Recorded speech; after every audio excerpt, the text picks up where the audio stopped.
Welcome aspirants to Ed Academy. तो आप सब जानते हैं कि हम इंडियन पॉलिटी की कंप्लीट सीरीज देख रहे हैं, जिसमें हमने हिस्टोरिकल बैकग्राउंड से शुरुआत की है। उसके बाद कॉन्स्टिट्यूएंट असेंबली, सारे एक्ट्स और कॉन्स्टिट्यूशन बनने तक की आज तक की हमने लेक्चर्स में बात कर ली है। आज हम बात करने वाले हैं कि इंडियन कॉन्स्टिट्यूशन के अंदर क्या क्या है, इंडियन कॉन्स्टिट्यूशन के क्या सैलिएंट फीचर्स है, जिसको कि जो कि हमारे इंडियन कॉन्स्टिट्यूशन को दुनिया का एक यूनिक, एक खास डॉक्यूमेंट्स बनाते हैं। तो चलिए देखते हैं। तो सबसे पहले, जैसे हम हर लेक्चर में देखते हैं, कुछ अपने क्वेश्चंस। पहला क्वेश्चन है, why the constitution is so lengthy, यानी कि दुनिया में हिंदुस्तान के कॉन्स्टिट्यूशन के जितना कोई भी और कॉन्स्टिट्यूशन लंबा नहीं है, इतना डिटेलिंग में किसी भी कॉन्स्टिट्यूशन को नहीं लिखा गया है, तो ऐसा क्यों है। दूसरा सवाल है कि क्या हमारा कॉन्स्टिट्यूशन फेडरल है या फिर ये यूनिटरी है, यानी कि क्या हमारे पास सेंट्रल जो गवर्नमेंट है वो ज़्यादा पावरफुल है, या हमारे पास डुअल गवर्नमेंट है और स्टेट गवर्नमेंट ज़्यादा पावरफुल है। क्या हमारा कॉन्स्टिट्यूशन अमेंडेबल है, यानी कि क्या हम अपने कॉन्स्टिट्यूशन में कुछ बदलाव ला सकते हैं, कुछ चीज़ें इससे हटा सकते हैं, या कुछ जो हमको नई चीज़ें चाहिए वो हम इसमें ऐड कर सकते हैं, या फिर जो चीज़ें हैं उसको बदल सकते हैं। तो अगर इतनी सारी चीज़ें हम कर सकते हैं तो उसको हम अमेंडेबल बोलते हैं। तो क्या हमारे संविधान के साथ ये करना पॉसिबल है। और सबसे इम्पोर्टेंट सवाल जो हमारे संविधान पे क्रिटिक की जाती है कि हमारा संविधान बोरोड है, यानी कि दूसरों से हमने कॉपी किया है। तो इस बात में कितनी सच्चाई है, क्या सच में हमने हमारा जो संविधान है वो बोरो करके लिया है, कॉपी करके लिया है, या वो अपना उसमें ओरिजिनलिटी है। तो अगर आप अब तक आहिर अकेडमी के साथ जुड़े नहीं हैं तो आई रिक्वेस्ट यू कि आहिर अकेडमी के साथ जुड़ जाइए, जहाँ पर हम इंडियन पॉलिटी की कंप्लीट सीरीज देख रहे हैं। तो कुछ कॉन्स्टिट्यूशन के बारे में जो इम्पोर्टेंट चीज़ें हैं कि पहला तो ये है कि कॉन्स्टिट्यूशन हमारा यूनिक है, दुनिया में और ऐसा कोई भी कॉन्स्टिट्यूशन नहीं है इतना लंबा, इतना डिटेल्ड, इतना अच्छा, जिसमें कि सोसाइटी के हर एक सेक्शन की बात की गई है, हर एक चीज़ को डिटेल से लिखा गया है, हर चीज़ को डिफाइन किया गया है, और एंड में शेड्यूल्स जोड़ करके हर चीज़ की बारीकी से ध्यान रखा गया है। तो सो इट इज़ यूनिक। दूसरा है कि इट इज़ वेल रिसर्च, जिसको हमने पहले जैसे देखा कि क्या ये बोरोड है, क्या ये दूसरों से कॉपीड है। तो नहीं, ये दूसरों से कॉपीड नहीं है, बल्कि ये वेल रिसर्च है। हमने सारी दुनिया के कॉन्स्टिट्यूशंस को पढ़ा, उनको समझा और उसके बाद अपना कॉन्स्टिट्यूशन लिखा।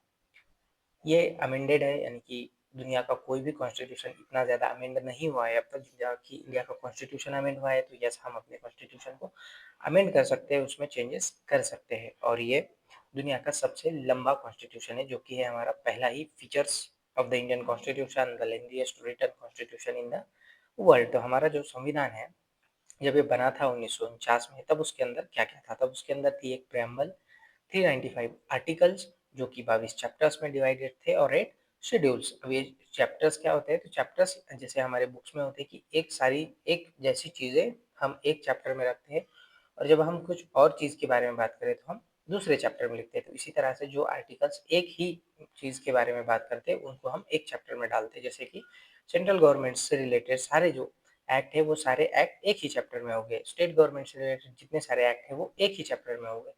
एंड देन आते हैं 8 शेड्यूल्स। तो शेड्यूल्स वो चीज़ें होती है जो कॉन्स्टिट्यूशन के एंड में लिखी जाती है, जिसमें कि चीज़ों को डिफाइन किया गया होता है या फिर चीज़ों को लिखा गया होता है, जिसकी लिस्ट की तरह होती है। लेकिन कॉन्स्टिट्यूशन बनने से अब तक कॉन्स्टिट्यूशन में बहुत सारे चेंजेस हुए, अमेंडमेंट्स हुए, कुछ चीज़ें डिलीट हुई, कुछ चीज़ें ऐड हुई। तो अब फिलहाल कंडीशन ये है कॉन्स्टिट्यूशन की, कॉन्स्टिट्यूशन में एक प्रेम्बल है, 470 आर्टिकल्स है। अभी आर्टिकल्स कम ज़्यादा हो सकते हैं, इसको आप गूगल कर लीजिए टाइम पे, जो कि 25 पार्ट्स में डिवाइडेड है, और 12 शेड्यूल्स है हमारे कॉन्स्टिट्यूशन के अंदर, यानी कि 12 लिस्ट है। तो 4 लिस्ट जो है तो बढ़ गई है। तो अब देखते हैं कि क्या-क्या चीज़ें हमने डिलीट की और क्या-क्या चीज़ें हमने ऐड की। तो जो हमने चीज़ें डिलीट की उसमें तो 20 आर्टिकल्स हमने लगभग कॉन्स्टिट्यूशन से डिलीट कर दिए थे, और पार्ट 7 जिसमें कि पार्ट बी के स्टेट्स आते हैं, वो हमने पूरा चैप्टर डिलीट कर दिया था, वो पार्ट डिलीट कर दिया था, क्योंकि 1956 में जब स्टेट रीऑर्गेनाइजेशन कमीशन आया, तो पार्ट बी जो स्टेटस था स्टेट का, वही खत्म हो गया था उस एक्ट के लिए, उस एक्ट के आने के बाद। इसीलिए उस चैप्टर का बाद में कोई इम्पोर्टेंस बचा नहीं था, तो वो अमेंडमेंट करने के लिए वो चैप्टर ऑटोमेटिकली डिलीट हो गया। अब हमने ऐड क्या-क्या किया? तो देखिए 95 आर्टिकल्स, लाइक 95 आर्टिकल्स हमने ऐड किए हैं। 4 पार्ट्स हमने ऐड किए, जिसमें part 4A fundamental duties, part 9A the municipalities, part 9B the cooperative societies, and part 14A जिसमें कि ट्रिब्यूनल्स, अब ट्रिब्यूनल्स क्या होता है? ट्रिब्यूनल्स वो होते हैं जो अपने एक डिपार्टमेंटल आप जुडिशरीज को बोल सकते हैं, यानी कि जैसे पुलिस डिपार्टमेंट है, पुलिस डिपार्टमेंट के किसी अफसर को अपने डिपार्टमेंट से कुछ प्रॉब्लम है तो वो सिविल कोर्ट में ना जाते हुए ट्रिब्यूनल में जाएगा और ट्रिब्यूनल में जाके अपने सीनियर अथॉरिटीज की या जिसकी भी उसको डिपार्टमेंट में कंप्लेंट करनी है उनकी कंप्लेंट करेगी और वहां पे उनके ऊपर जो है तो अपना केस चलेगा। तो ये होता है ट्रिब्यूनल्स। और 4 जो शेड्यूल हमने ऐड की वो थी 9, 10, 11, 12। अभी 4 शेड्यूल्स में क्या है ये आप मुझे कमेंट में बताइए। और एक इम्पोर्टेंट नोट लिखिए नीचे, इसको भी याद कर लीजिए कि no other constitution in the world has so many articles and schedules. दुनिया का कोई भी संविधान इतने ज़्यादा आर्टिकल्स और इतने ज़्यादा शेड्यूल के साथ नहीं लिखा गया है, इतनी डिटेलिंग के साथ उसको नहीं बनाया गया है। अब आता है सवाल कि इतना लेंदी, इतना डिटेलिंग में ये क्यों है? तो पहला सवाल है, पहला इसका फैक्टर है, पहला इसका रीज़न है ज्योग्राफिकल फैक्टर्स। इंडिया एक बहुत बड़ा देश है ज्योग्राफिकली, और बड़ा देश सिर्फ प्रदेश के हिसाब से नहीं है बल्कि ये बहुत ज़्यादा डाइवर्स भी है, जिसमें अलग अलग रिलीजन के लोग हैं, अलग अलग कास्ट के लोग हैं, अलग अलग नेचर के लोग हैं। नेचर यानी कि जैसे अगर आप साउथ इंडिया में जाएंगे तो उन लोगों के पास अपने अलग रिसोर्सेज है, उन लोगों की अपनी अलग कंडीशंस है, उन लोगों की अपनी अलग प्रॉब्लम्स है। अगर आप नॉर्थ इंडिया में जाएंगे तो सेम चीज़, अलग रिसोर्सेज, अलग प्रॉब्लम्स, अलग कल्चर, अलग लैंग्वेज। तो इन सब चीज़ों को कंक्लूड करने के लिए, इन सब चीज़ों को एक साथ लाने के लिए और सारी चीज़ों की बात एक ही बुक में करने के लिए जब हम इतनी डिटेलिंग करते हैं तो ऑफकोर्स चीज़ें लंबी हो जाती है। इसीलिए कॉन्स्टिट्यूशन जो है हमारा बड़ा है, कॉन्स्टिट्यूशन हमारा लेंदी हो गया है, क्योंकि हमने हर सेक्शन की बात उसके अंदर की है। हिस्टोरिकल फैक्टर्स है, जैसे कि जो एक मेजर इम्पोर्टेंट इन्फ्लुएंस रहा है हमारे कॉन्स्टिट्यूशन पे वो ब्रिटिशर्स का रहा है। तो जो ब्रिटिशर्स इंडिया में आए थे, 150 साल उन्होंने राज किया और 150 सालों में जितने कुछ एक्ट उन्होंने बनाए उन सब एक्ट का हमारे कॉन्स्टिट्यूशन पे कुछ ना कुछ इफेक्ट है। जैसे कि हमने 1935 के एक्ट से कितना सारा कॉन्स्टिट्यूशन के अंदर हमारे चीज़ों को लिया है वहाँ से रिसर्च कर करके। तो ये हिस्टोरिकल फैक्टर एक इम्पॉर्टेंट चीज़ बन जाती है। उसके बाद में ये एक सिंगल कॉन्स्टिट्यूशन है, यानी कि जैसे अमेरिका है तो USA as a United States of America का कॉन्स्टिट्यूशन अलग है और उसके अंदर जो 50 स्टेट है तो हर स्टेट्स के पास अपना अपना अलग कॉन्स्टिट्यूशन है। लेकिन इंडिया में ऐसा नहीं है, इंडिया की सेंट्रल गवर्नमेंट का एक कॉन्स्टिट्यूशन है और वही कॉन्स्टिट्यूशन सबके लिए है, यानी कि किसी भी स्टेट के पास अपना कॉन्स्टिट्यूशन नहीं था, नहीं है। कश्मीर के पास सिर्फ ये पावर थी, लेकिन बाद में अमेंडमेंट करके उनसे भी वो पावर निकाल दी गई थी। और द लास्ट इम्पॉर्टेंट पॉइंट जो कि क्रिटिक भी की जाती है हमारे कॉन्स्टिट्यूशन पे कि कॉन्स्टिट्यूएंट असेंबली में लीगल ल्यूमिनरीज थे, यानी कि जो लॉयर्स थे, जिनको लॉ की समझ थी, जिन्होंने लॉ के जो जिसको हम बोलेंगे कि मास्टर्स लोग सब बैठ करके कॉन्स्टिट्यूशन को लिख रहे थे, इसलिए कोई भी लूप होल ना बचे। इस चक्कर में उन्होंने इतनी ज़्यादा डिटेलिंग कर दी कि कॉन्स्टिट्यूशन हमारा बहुत ज़्यादा लेंदी हो गया। So these are the some reasons जो मुझे लगते हैं, जो मुझे बुक से मिले हैं। इसके अलावा भी अगर आपके पास कोई वैलिड कोई आपको लगता है कि ये एक रीज़न हो सकता है जिसका एक्सप्लेनेशन आपके पास है, तो आप कमेंट में वो डाल दीजिए ताकि दूसरे भी उसको पढ़ सकें। नेक्स्ट इम्पॉर्टेंट फैक्ट या इसको आप कहिए फीचर है कि ये drawn from the various sources है। इसको आप वेल रिसर्च बोल सकते हैं। वेल रिसर्च इसलिए क्योंकि जब हमें कोई चीज़ करनी नहीं आती, हम कोई चीज़ फर्स्ट टाइम करते हैं, तब हम ये देखते हैं कि हमसे कोई गलती ना हो, इसलिए हम उन लोगों को देखते हैं जिन्होंने पहले ऐसा कुछ किया है और फिर उनसे कुछ सीख करके हम अपने अपने से वो चीज़ करने की कोशिश करते हैं। सो सेम चीज़ यहाँ पर इंडियन कॉन्स्टिट्यूशन के साथ भी हुई है कि हमारे जो कॉन्स्टिट्यूशनल मेकर्स थे उन्होंने भी यही किया और अलग-अलग कॉन्स्टिट्यूशंस जो दुनिया के थे उनमें से कुछ-कुछ चीज़ें ली। तो सबसे पहली चीज़ हमने जहाँ से ली वो थी गवर्नमेंट ऑफ इंडिया एक्ट 1935, जिसमें हमने federal scheme, office of governor, judiciary, public service commission, emergency provisions और एडमिनिस्ट्रेटिव डिटेल्स, ये हमने 1935 के एक्ट से ली थी। और इसके अलावा भी कुछ चीज़ें हैं बट ये इंपॉर्टेंट चीज़ है। अमेरिकन कॉन्स्टिट्यूशन, आप एक बात याद रखनी है कि अमेरिका जो है ये जुडिशरी के लिए जाना जाता है। इसकी इंडिपेंडेंट और स्ट्रॉन्ग जुडिशरी, और जुडिशरी से रिलेटेड होते हैं फंडामेंटल राइट्स। तो याद रखना है कि हमने अमेरिकन कॉन्स्टिट्यूशन से जब जो चीज़ें ली है वो इन्हीं से रिलेटेड होती है ऑफकोर्स। तो देखिए fundamental rights, independence of judiciary, judicial review, impeachment of president, removal of supreme court and high court जजेस and post of vice president. तो ये प्रेसिडेंशियल फॉर्म ऑफ डेमोक्रेसी है, इसलिए प्रेसिडेंट और वाइस प्रेसिडेंट से रिलेटेड चीज़ें, जुडिशरी से related चीज़ें, फंडामेंटल राइट से रिलेटेड चीज़ें हमने अमेरिका से। Next Britain. जो कि ब्रिटिश कॉन्स्टिट्यूशन आप देखिए, अमेरिका में सुप्रीम कोर्ट पावरफुल है और अमेरिका प्रेसिडेंशियल डेमोक्रेसी है, लेकिन ब्रिटेन एक पार्लियामेंट्री डेमोक्रेसी और वहाँ पे पार्लियामेंट सबसे ज़्यादा सुप्रीम है। तो पार्लियामेंट से रिलेटेड जो चीज़ें ऑफ कोर्स हमने वो ब्रिटेन गवर्नमेंट से ली है या ब्रिटिश कॉन्स्टिट्यूशन से ली, जिसमें parliamentary government, rule of law, legislative procedures, single citizenship, cabinet system, prerogative writs, parliamentary privileges and bicameralism. तो ये सारी चीज़ें हमने ब्रिटेन के कॉन्स्टिट्यूशन से ली है। तो पार्लियामेंट की चीज़ें ब्रिटेन से, जुडिशरी की चीज़ें अमेरिका से। आयरिश कॉन्स्टिट्यूशन से हमने डीपीएसपीज लिए हैं, nomination of members of Rajya Sabha and method of election of president. अब देखो, आयरिश कॉन्स्टिट्यूशन से हमने नॉमिनेशन ली है राज्यसभा की और इलेक्शन मेथड ली है प्रेसिडेंट की। अब अगले आगे भी एक चीज़ आएंगी जो कि जिसमें कि राज्यसभा की इलेक्शन की बात होगी, तो कंफ्यूज नहीं होना है। आयरिश कॉन्स्टिट्यूशन से सिर्फ हमने नॉमिनेशन की मेथड ली है और इलेक्शन की मेथड प्रेसिडेंट की ली है। कैनेडियन कॉन्स्टिट्यूशन, तो कनाडा, हम अगर आपको पता होगा शायद कि कनाडा एक फेडरल कंट्री है जो कि अमेरिका की तरह उसका फेडरेशन नहीं है। तो जो हमारा जो फेडरेशन है कुछ इससे वो मिलता जुलता उनका फेडरेशन है। तो federation with strong centre, vesting residuary powers at centre, appointment of state government governors by centre and advisory jurisdiction of the supreme court, ये सारी चीजें हमने कनाडा से ली है, जो कि फेडरेशन से रिलेटेड चीजें हमने कनाडा से ली है, ये बात आप याद रखना।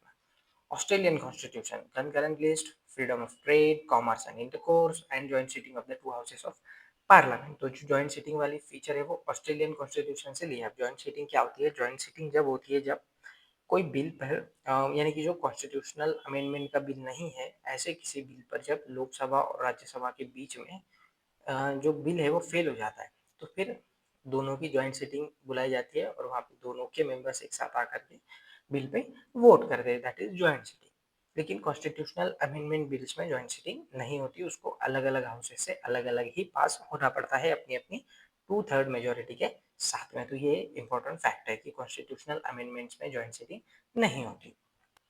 वेमर कॉन्स्टिट्यूशन ऑफ जर्मनी, तो आप इस पे आप इसको इजीली याद कर सकते हैं कि जर्मनी, जैसे कि हम जानते हैं कि जर्मनी वर्ल्ड वॉर 2 के टाइम पे जर्मनी में जो इंसिडेंट्स हुए थे कि जर्मनी से जो हमने लिए वो इमरजेंसी प्रोविजंस और suspension of fundamental rights. Then Soviet constitution USS के अंदर हमने लिए है fundamental duties and ideal of justice, social, economic, political, जो हमारे प्रेम्बल में हमने डाला है। तो यूएसएसआर एक कम्युनिस्ट या सोशलिस्ट कंट्री थी, तो उससे हमने जो सोशल, इकोनॉमिक एंड पॉलिटिकल जो वर्ड है वो हमने वहां से लिए, आप याद रख सकते हैं। French constitution, very famous slogan of French revolution, फ्रैटर लिबर्टी इक्वालिटी एंड फ्रैटर्निटी, हमने फ्रेंच कॉन्स्टिट्यूशन से लिया। अब आता है confusing part, south African constitution, procedure of amendment of constitution और election of member of Rajya Sabha. देखो, राज्यसभा की नॉमिनेशन की मेथड आयरिश कॉन्स्टिट्यूशन से लिए, लेकिन राज्यसभा के इलेक्शन की मेथड साउथ अफ्रीकन कॉन्स्टिट्यूशन से लिए। तो डोंट बी कंफ्यूज, इसको क्लियरली याद रखना है। तो इतने सारे सोर्सेज से हमने ड्रॉ करके रिसर्च करके अपना कॉन्स्टिट्यूशन बनाया है। अब आता है सवाल अगला कि क्या हमारा कॉन्स्टिट्यूशन जो अमेंडेबिलिटी है उसकी, क्या वो बहुत ज़्यादा फ्लेक्सिबल है या बहुत ज़्यादा रिजिड है, यानी कि क्या हम उसको अमेंड कर सकते हैं इजीली या बहुत ज़्यादा उसके लिए हमको डिफिकल्ट कुछ प्रोसेसेस का सामना करना पड़ता है। तो जो कॉन्स्टिट्यूशनल अमेंडमेंट की बात की गई है वो की गई है आर्टिकल 368 में, आर्टिकल 368 में हमारे कॉन्स्टिट्यूशन में कॉन्स्टिट्यूशन को अमेंड करने के प्रोविजंस को डिस्कस किया गया है। इसके दो मेथड्स होते हैं। पहली एक मेथड तो सिर्फ पार्लियामेंट से रिलेटेड है, यानी कि जो पार्लियामेंट में है दोनों हाउसेस, उन दोनों हाउसेस की आपको 2/3 मेजोरिटी चाहिए जिससे आप कॉन्स्टिट्यूशन को अमेंड कर सकते हैं।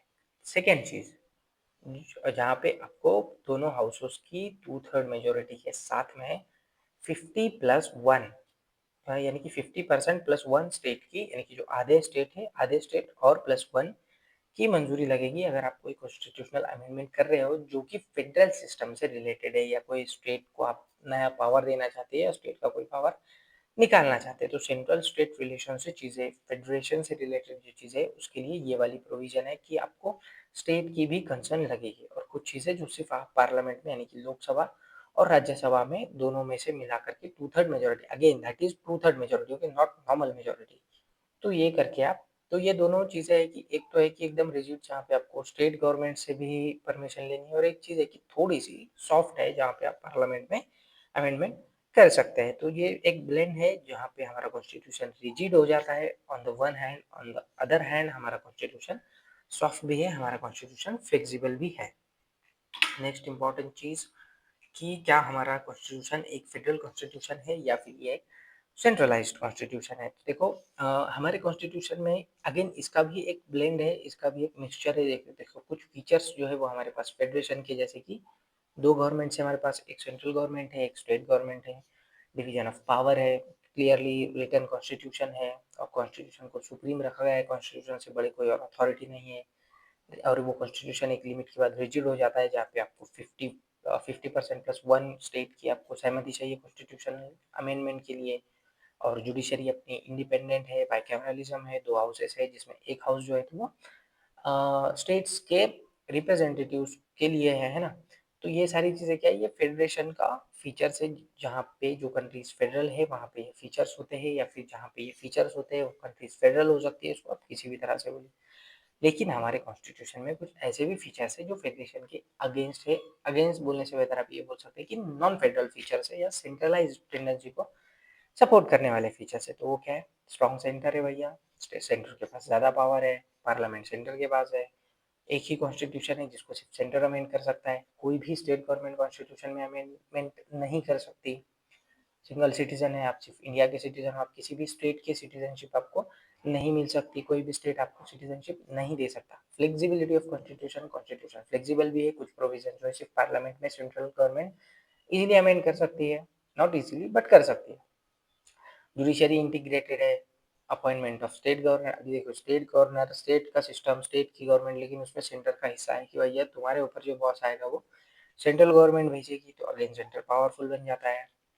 और ऑल इंडिया सर्विसेज की, जहाँ पे जो हमारी ऑल इंडिया सर्विसेज है जैसे आईपीएस, आईएएस और आईएफएस, इंडियन फॉरेन सर्विसेज, तो ये जो सारी सर्विसेज है ये ऑल इंडिया सर्विसेज है। इससे अगेन ये नॉन फेडरल फीचर है जो कि सेंट्रलाइज कंट्रीज में देखा जाता है।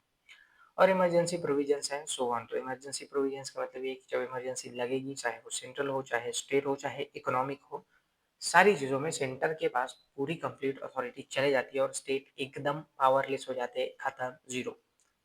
सो दैट इज़ कि हमारा जो कॉन्स्टिट्यूशन है वो फेडरल है भी और वो फेडरल नहीं भी है, लेकिन हमने अपने कॉन्स्टिट्यूशन को फेडरल या सेंट्रलाइज ऐसे डिफाइन ही नहीं किया है। ओके, आर्टिकल 1 जो कहता है India that is Bharat shall be the union of state. तो हमारा जो देश है, हमारा जो कॉन्स्टिट्यूशन है वो यूनियन ऑफ स्टेट्स है। अब हमारे फेडरेशन के बारे में, हमारे कॉन्स्टिट्यूशन के फेडरल स्कीम्स के बारे में कुछ अलग अलग जो पॉलिटिकल साइंटिस्ट है उन्होंने अलग अलग कोट्स किए हैं, अलग अलग बातें बोली है। जिसमें से पहले हमारे केसी है जो कि एक अमेरिकन साइंटिस्ट है, पॉलिटिकल साइंटिस्ट, उन्होंने कहा है कि हमारा जो कॉन्स्टिट्यूशन है वो कॉसी फेडरल है। कॉसी यानी कि आधा फेडरल है, आधा यूनिटरी है।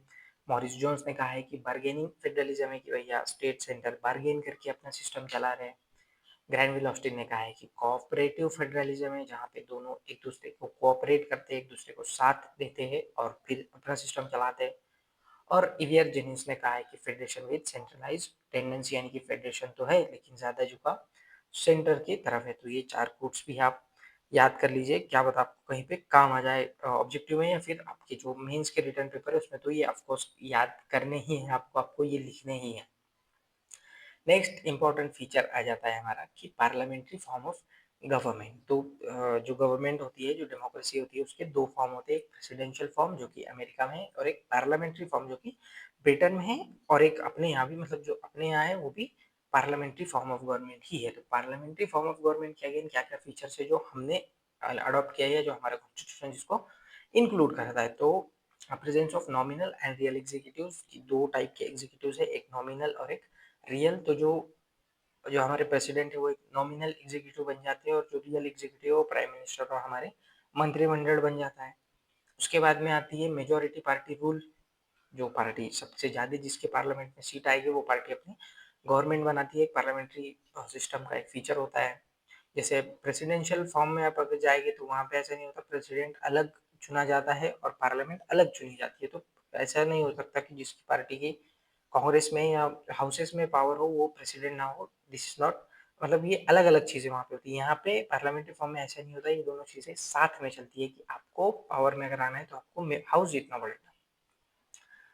Collective responsibility of the executive to the legislative, यानी कि जो पूरा कैबिनेट मिनिस्ट्री है वो सब एक साथ लेजिस्लेटिव को रिस्पॉन्सिबल है, यानी कि इकोनॉमिक मिनिस्टर, रेलवे मिनिस्टर और कोई मिनिस्टर, डिफेंस मिनिस्टर, ये सब मिला के साथ में जवाबदार है, सब मिला के साथ में जिम्मेदार है, सब मिला के साथ में आंसर करेंगे। ये नहीं कि इकोनॉमिक मिनिस्टर पे हमारा डिफेंस मिनिस्टर क्रिटिक कर रहा है और डिफेंस मिनिस्टर पे इकोनॉमिक मिनिस्टर क्रिटिक कर रहा है, तो ऐसा नहीं होता। ये सब इसमें यूनिटी होती है जिसको मेंबर। और अगेन ये एक इम्पोर्टेंट फीचर है कि अगर आपको कैबिनेट मिनिस्टर बनना है, आपको एग्जीक्यूटिव में जाना है, तो आपको हाउस का मेंबर बनना पड़ेगा। जैसे अमेरिका में हम देखते हैं कि जो मिनिस्टर्स होते हैं वो हाउस के मेंबर्स नहीं होते, उनको प्रेसिडेंट डायरेक्टली सेलेक्ट करता है, अपॉइंट करता है। यहाँ पे ऐसे नहीं, आपको इलेक्ट होके जाना पड़ेगा और आप जब हाउस के मेंबर बनेंगे तभी जाके आप अपने कैबिनेट में जा सकते हैं, एग्जीक्यूटिव में जा सकते हैं।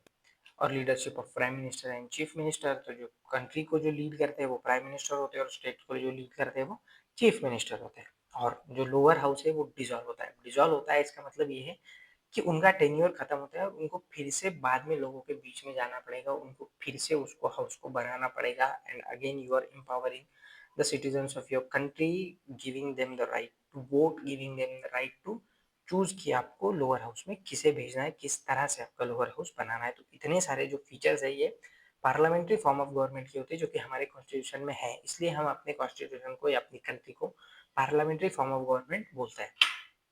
नेक्स्ट चीज, अब ये एक इम्पॉर्टेंट चीज़ है जुडिशरी से, क्योंकि हमने कुछ चीज़ें अमेरिकन कॉन्स्टिट्यूशन से ली है, कुछ चीज़ें हमने ब्रिटेन के कॉन्स्टिट्यूशन से ली जो हमने पिछले स्लाइड में देखा।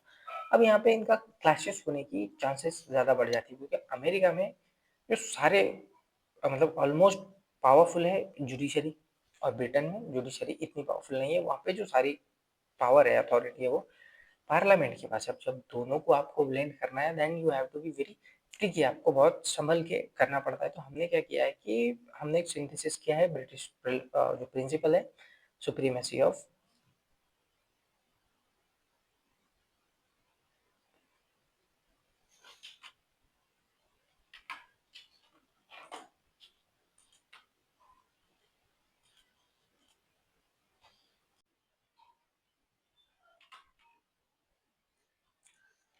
तो यहाँ पे हमने एक सिंथेसिस बनाया, synthesis of parliamentary sovereignty and judicial supremacy, जिसमें एक प्रॉपर हमने सेटअप बनाया है कि हमने कुछ चीज़ें जो है तो अब ब्रिटेन के पार्लियामेंट्री सिस्टम से ली, कुछ चीज़ें हमने अमेरिकन सुप्रीम कोर्ट की जो सुप्रीमेसी है उसको मेंटेन किया कि जुडिशरी को एक तरफ हमने इम्पावर किया कि आपके पास है जुडिशियल रिव्यू का पावर, कि अगर पार्लियामेंट कोई लॉ बनाती है, कोई कानून बना दी है, तो आप उसपे अपना रिव्यू दे सकते हो, उन कानूनों को आप कैंसिल कर सकते हो। और ऑन द अदर हैंड हमने पार्लियामेंट को ये राइट दिया है कि आप कॉन्स्टिट्यूशन को अमेंड कर सकते हो, एक मेजर कॉन्स्टिट्यूशन के पार्ट में आप चेंजेस कर सकते हो। तो इसका एक सिंथेसिस हमने बनाया है।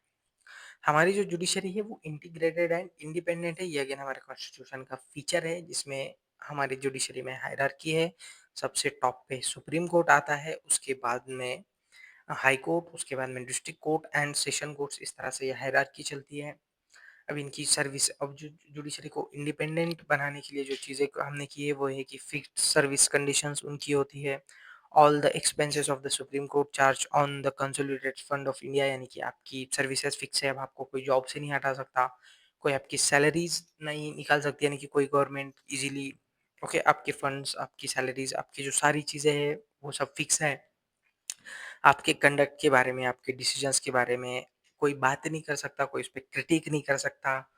आप जजेस जो है वो रिटायरमेंट के बाद में प्रैक्टिस नहीं कर सकते।